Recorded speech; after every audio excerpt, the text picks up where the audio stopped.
अधिकतर लोगों को यह प्रश्न कठिन या धार्मिक लग सकता है क्योंकि उन्होंने वेद, उपनिषद या गीता को नहीं पढ़ा है। उसमें शाश्वत प्रश्नों के शाश्वत उत्तर हैं। जैसे कोई पूछ सकता है कि जन्म क्या है। हो सकता है कि आपके पास उत्तर हो कि किसी आत्मा का किसी शरीर में प्रवेश करना जन्म है, लेकिन ये सही उत्तर नहीं है।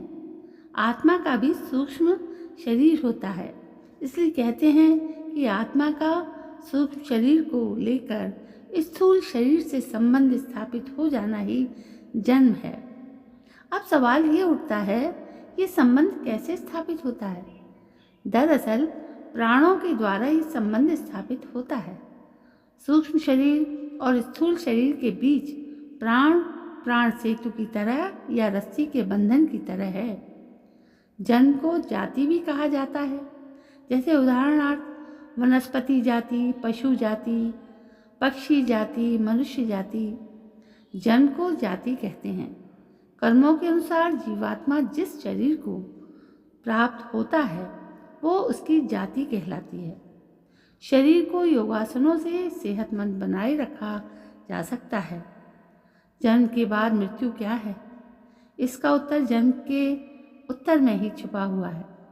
दरअसल सूक्ष्म शरीर और स्थूल शरीर के बीच जो प्राणों का संबंध स्थापित है, उसका संबंध टूट जाना ही मृत्यु है। प्रश्न ये भी है कि प्राण क्या है? आपके भीतर जो वायु का आवागमन हो रहा है वो प्राण है। प्राण को प्राणायाम से सेहतमंद बनाए रखा जा सकता है। प्राण के निकल जाने से व्यक्ति को मृत घोषित किया जाता है। यदि प्राणायाम द्वारा प्राण को शुद्ध और दीर्घ किया जा सके तो व्यक्ति की आयु भी दीर्घ हो जाती है। जिस तरह हमारे शरीर के बाहर कई तरह की वायु विचरण कर रही है, उसी तरह हमारे शरीर में भी कई तरह की वायु विचरण करती है।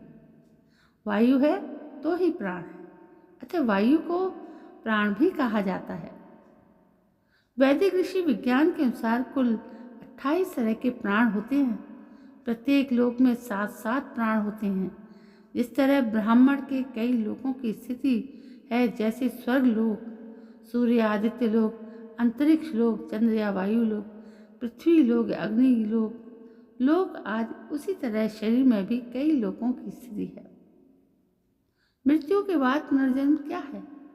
उपनिषदों के अनुसार एक क्षण के कई भाग कर दिए जाएं, उससे भी कम समय में आत्मा एक शरीर छोड़ तुरंत दूसरे शरीर को धारण कर लेती है। ये सबसे कम समय अवधि है। सबसे ज़्यादा समय अवधि 30 सेकंड है। सूक्ष्म शरीर को धारण किए हुए आत्मा का स्थूल शरीर के साथ बार बार संबंध टूटने और बढ़ने को पुनर्जन्म कहते हैं। कर्म और पुनर्जन्म एक दूसरे से जुड़े हुए हैं। कर्मों के फल के भोग के लिए पुनर्जन्म होता है तथा पुनर्जन्म के कारण फिर नए कर्म संग्रहित होते हैं। इस प्रकार पुनर्जन्म के 2 उद्देश्य हैं। पहला यह है कि मनुष्य अपने जन्मों के कर्मों के फल का भोग करता है, जिससे वह उनसे मुक्त हो जाता है।